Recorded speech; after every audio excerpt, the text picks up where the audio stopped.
Hello guys, welcome back to our channel. ఈరోజు మనతో ఉన్నారు విశ్వగురు అయిన శ్రీ వైబ్రెంట్ వంశీ గురువు గారు.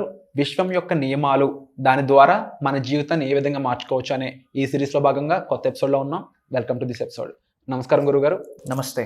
విశ్వం యొక్క నియమాలు, అలాగే విశ్వాన్ని ఎలా అర్థం చేసుకోవాలని ఈ సిరీస్లో భాగంగా అట్రాక్షన్ అనేది చాలా స్ట్రాంగ్గా పనిచేస్తూ ఉంటుంది చాలా మందికి. మీరు కూడా అన్నారు ఎనర్జీ వ్యాంపైర్స్ అని ఉంటారని చెప్పేసి. ఎస్, కామన్గా అట్రాక్షన్ అంటే డబ్బు పరంగా అయి ఉండొచ్చు, రిలేషన్షిప్స్ పరంగా అయి ఉండొచ్చు, ఎలా పనిచేస్తుందో నెగిటివ్ వైబ్స్ కూడా అలాగే పనిచేస్తుంది కదా. ఎస్. సో ఎక్కువ మంది నెగిటివ్గా అయిపోవడానికి గల కారణం ఇదే అయి ఉంటుందా? దీన్ని ఎలా అర్థం చేసుకోవాలి? Will decode this thing. Thank you God, thank you universe. హరి ఓం తత్సత్. ఓం నమో హిమాలయ. ఓం శ్రీ గంగాయ నమః. అనంత బ్రహ్మాండానికి ప్రకృతికి నా సర్వదా కృతజ్ఞతలు. అహం బ్రహ్మాస్మి. My identity is cosmos. ఆత్మ నమస్కార్. Shri vibrant Vamshi here. Hope you all are doing extremely well. ఈ అండర్స్టాండ్ ద యూనివర్స్ ఈ ఎపిసోడ్, ఈ సిరీస్లో మీరు అట్రాక్షన్ గురించి అడిగారు. ఫర్ యువర్ కైండ్ ఇన్ఫర్మేషన్, మీరు ఎక్కువగా లా ఆఫ్ అట్రాక్షన్ అన్న పదం వింటూ ఉండొచ్చు. కంగ్రాచులేషన్స్, ఆ పదం వింటున్నారంటే యూనివర్స్ బ్లెస్ చేస్తుందని అర్థం. But for your kind information మీరు ఒకటి తెలుసుకోవాలి. ఏంటి అంటే, విశ్వానికి సంబంధించి నెంబర్ ఆఫ్ లాస్ ఉన్నాయి. మెయిన్లీ యూనివర్స్ను డీకోడ్ చేయడానికి, యూనివర్సల్ సబ్జెక్ట్ని మనం తెలుసుకోవడానికి, యూనివర్సల్ ఎనర్జీస్ని మనం ఆవహించుకోవడానికి మెయిన్గా 12 లాస్ ఉన్నాయి. ఆ 12 లాస్లో ఒకటి law of attraction. That's the 4th లా.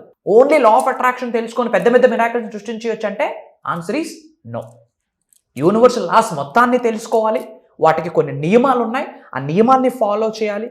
కొన్ని ప్రాక్టీసెస్ ఉన్నాయి, కొన్ని ప్రక్రియలు, కొన్ని సాధనలు ఉన్నాయి. అవి చేయడం ద్వారా మనలో పరిపూర్ణత అనేది వస్తుంది, ట్రాన్స్ఫర్మేషన్ అనేది వస్తుంది. అప్పుడు మన జీవితంలో ఒక వెలుగుని, ఒక ఎన్లైట్మెంట్ని మనం చూడొచ్చు. ఇన్ డెప్త్ తెలుసుకోండి. సో మీరు ఎక్కడి నుంచి, ఏ లొకేషన్ నుంచి వీడియో చూస్తున్నారో మీ లొకేషన్ని కామెంట్ బాక్స్లో టైప్ చేయండి. I will spread some love to you. And ఈ హోల్ మేనిఫెస్టేషన్ సబ్జెక్ట్ గురించి తెలుసుకోవడానికి మీరు ఇంట్రెస్ట్గా ఉంటే ఐఎమ్ రెడీ అని టైప్ చేయండి. అట్ ద సేమ్ టైం మీకు ఏమైనా డిఫరెంట్ ఛాలెంజెస్ ఉంటే, ఏమైనా ఇబ్బందులు, డౌట్స్, ఛాలెంజెస్, భయాలు ఉంటే మీరు కామెంట్ బాక్స్లో టైప్ చేయండి. నా టీమ్ నా వరకు తీసుకొస్తారు. వాటి మీద కూడా నేను సబ్జెక్ట్ని ఇవ్వడానికి I will try my best. And you're asking for attraction. Universe ఏం చెప్తుందంటే, stress attracts more stress, okay, worry attracts more worry, happiness attracts more happiness, joy attracts more joy. ఇదే లా ఆఫ్ అట్రాక్షన్ చెప్తున్న secret. అంటే మనం ఆనందంగా ఉన్నంతసేపు ఇంకా ఆనందంగా ఉండడానికి మీరు ఏ భావనని కలిగి ఉంటారో, ఫీలింగ్స్, ఎటువంటి భావనని మీరు విశ్వంలోకి విడుదల చేస్తారో, అటువంటి భావనలే మీరు రాబోతున్న రోజుల్లో ఎక్స్పీరియన్స్ అవుతారు, అదే పొందుతారు ఈ అనంత విశ్వం నుండి అని చెప్పి లా ఆఫ్ అట్రాక్షన్ చెప్పిన ఒక secret. It's all about emotion. Emotion అంటేనే energy in motion. That is the language of the universe. Energy in motion is the language of the universe. మీరు ఇంగ్లీష్లో, తెలుగు, హిందీ ఏమీ యూనివర్స్కి అర్థం కాదు. మీ ఎనర్జీసే, మీ ఎమోషన్స్, మీ ఫీలింగ్స్ మాత్రమే విశ్వం అర్థం చేసుకుంటుంది. So simple. ఈ లా ఆఫ్ అట్రాక్షన్ అనేది ఒక చిన్న లా. దీని గురించి మీరు క్షుణ్ణంగా ఆలోచిస్తే it's not a rocket science. Like attracts like. మీరు ఎక్కువగా హ్యాపీగా, పీస్ఫుల్గా, జాయ్ఫుల్గా నవ్వుతూ పాజిటివ్ థింగ్స్ని ఆలోచించండి. డూ గుడ్, బీ గుడ్, ఇలా ఉండండి. Good things happen to you. ఒక ఇన్ఫర్మేషన్ ఇంతకు ముందు కూడా చెప్పాను, బట్ ఇప్పుడు చెప్తున్నాను, నోట్ చేసుకోండి. My dear universe, thank you so much. I am blessed, I am అని మీ పేరు చెప్తూ only good things happen to me. దేవుడు కూడా తథాస్తు అంటారు. ఇక్కడ మనం ఎక్కువ స్ట్రెస్ గురించి ఆలోచిస్తే ఆటోమేటిక్గా స్ట్రెస్ని మనం అట్రాక్ట్ చేసేస్తాం. హేట్ గురించి ఆలోచిస్తే తెలియకుండా మనలో హేటిజం అనేది ఇంక్రీజ్ అయిపోతుంది. హ్యాపీనెస్ గురించి ఆలోచిస్తే will attract happy stuff. So money గురించి ఆలోచిస్తే మనీ అట్రాక్ట్. సింపుల్. అట్రాక్ట్ అంటే ఎక్కడి నుంచో ఊడి పడదు. ఇక్కడ మీరు అర్థం చేసుకోవాలి. యూనివర్స్ ఆపర్చునిటీస్ని క్రియేట్ చేస్తుంది, డోర్స్ ఓపెన్ చేస్తుంది, బ్లాకింగ్స్ని రిమూవ్ చేస్తుంది. అంటే మీ స్టూడెంట్స్లో కొంతమంది ఇల్లు అట్రాక్ట్ చేస్తారు, మరి దానికి ఫీలింగ్ ఏంటి? సింపుల్. వాళ్ళు ప్రోగ్రామ్స్కి అటెండ్ అవుతున్నారు. సంపూర్ణ అని ఒక ఆమె ఉంది, షీఈస్ ఫ్రమ్ కర్ణాటక. నిన్న I got that testimonial. Telugu మాట్లాడడం రాదు, ఇప్పటి వరకు ఒక ప్రోగ్రామ్కి అటెండ్ అవ్వలేదంట. నిన్ననే ప్రోగ్రామ్కి జాయిన్ అయింది. ఆమె చెప్పిన సీక్రెట్ ఏంటంటే, యూట్యూబ్లో మీ videos from the first day నుంచి నేను ఫాలో అవుతున్నాను. I don't have house. ఏడుస్తూ ఆమె మాట్లాడుతోంది. ఇంటి నుంచి తరిమేశారంట కొన్ని ఛాలెంజెస్ వల్ల. రైట్ నౌ ఆమె హోమ్ని అట్రాక్ట్ చేసింది, మేనిఫెస్టేషన్ చేసిందని చెప్పాలి, గోల్ని మేనిఫెస్టేషన్ చేసింది. అండ్ నిన్న మంచి రోజు 888 పోర్టల్ అని మనం వీడియో విడుదల చేసామా, వాళ్ళు ఫ్రాంచైజ్ స్టార్ట్ చేశారు. నిన్నటి రోజు బిజినెస్ స్టార్ట్ చేశానని చెప్పారు.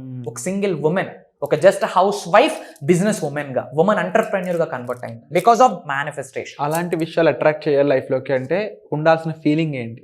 Positivity the main thing. And second thing లిమిట్లెస్గా ఉండాలి. నేను ఎంతైనా సాధించగలను, ఎంతైనా సంపాదించగలను, ఐఆమ్ అన్స్టాపబుల్ అన్న ఆలోచన ఉండాలి. ఒక లైన్ మైండ్ సెట్, ఒక ఈగల్ మైండ్ సెట్ డెవలప్ అయి ఉండాలి. అండ్ మిలీనియర్ అవ్వాలి అనుకుంటే ఇప్పుడే మిలీనియర్ మైండ్ సెట్ని కలిగి ఉండాలి. అండ్ విశ్వానికి సంబంధించి, విశ్వదర్శనం, విశ్వశాస్త్రానికి సంబంధించి ఎన్నో సీక్రెట్స్ ఉన్నాయి. అవన్నీ కూడా మనం ప్రోగ్రామ్స్లో ప్రాక్టికల్గా కొన్ని సాధనలు, ప్రక్రియలు వాళ్ళ చేత చేయిస్తూ వాళ్ళకు కొన్ని వర్కౌట్ సెషన్స్ కూడా ఇస్తున్నాం అనమాట. వాళ్ళ లైఫ్లో ఇంప్లిమెంట్ చేయడానికి. అండ్ వాళ్ళు ఎంతవరకు ఇంప్లిమెంట్ చేశారు, రిజల్ట్ రావడానికి రీజన్ ఏంటి, రాకపోవడానికి రీజన్ ఏంటి, వాళ్ళు చేస్తున్న మిస్టేక్స్ ఏంటి, వాళ్ళు చేస్తున్న బెస్ట్ ప్రాక్టీస్ ఏంటి అన్నీ కూడా మనం అనాలిసిస్ చేస్తున్నాం. ముఖ్యంగా మేనిఫెస్టేషన్ మిరాకిల్స్ మాస్టరీ క్లాస్లో వీఆర్ టేకింగ్ కేర్ అనమాట. సో ముఖ్యంగా వర్క్షాప్స్ రావడం ద్వారా ట్రాన్స్ఫర్మేషన్ అనేది డైరెక్ట్గా చూసే స్కోప్ ఉంటుంది. Then learning on own scope ఉంటుంది అని చెప్పకూడదు. ఇట్స్ హ్యాపెనింగ్, జరుగుతుంది. It happens. ఎస్. సో ఎవరైతే ముఖ్యంగా వాళ్ళ లైఫ్లో చేంజ్ కోసం చూస్తున్నారో, మార్పు కోసం చూస్తున్నారో, అది ఫైనాన్షియల్ డబ్బు అయి ఉండొచ్చు, రిలేషన్షిప్స్ అయి ఉండొచ్చు, ఇంకో వాళ్ళ లైఫ్ బెటర్ అవ్వడానికి అయి ఉండొచ్చు. సో మీరందరూ కూడా ట్రాన్స్ఫర్మేషన్ అనే పదం కోసం చూస్తున్నారు, అది మీ లైఫ్లో తెచ్చుకోవాలనుకుంటున్నారు అనుకున్నట్లయితే ఇమీడియట్గా దీన్ని ప్రైమరీగా తీసుకోండి. ఈ వర్క్షాప్ అనేది ఇది 21 ఆగస్ట్న స్టార్ట్ కానుంది. ఈ వర్క్షాప్లో మీరు పార్టిసిపేట్ చేసి సార్ చెప్పిన విధంగా కొంతమంది ఇల్లుని మేనిఫెస్ట్ చేయడం జరిగింది, మరి కొంతమంది ఒక ప్రాజెక్ట్ని మేనిఫెస్ట్ చేయడం జరిగింది, మరి కొంతమంది వాళ్ళ లైఫ్లో అనుకున్న వస్తువులు అయి ఉండొచ్చు, విషయాలు అయి ఉండొచ్చు, వాళ్ళు అనుకున్న పొజిషన్ అయి ఉండొచ్చు, మేనిఫెస్ట్ చేయడం జరిగింది. ఇలా మీరు కూడా మేనిఫెస్టేషన్ కింగ్ అవ్వాలనుకున్నట్లయితే వెంటనే డిస్ప్లే అవుతున్న నెంబర్స్ కాల్ చేసి ఈ వర్క్షాప్ అటెండ్ అవ్వండి. Thank you so much.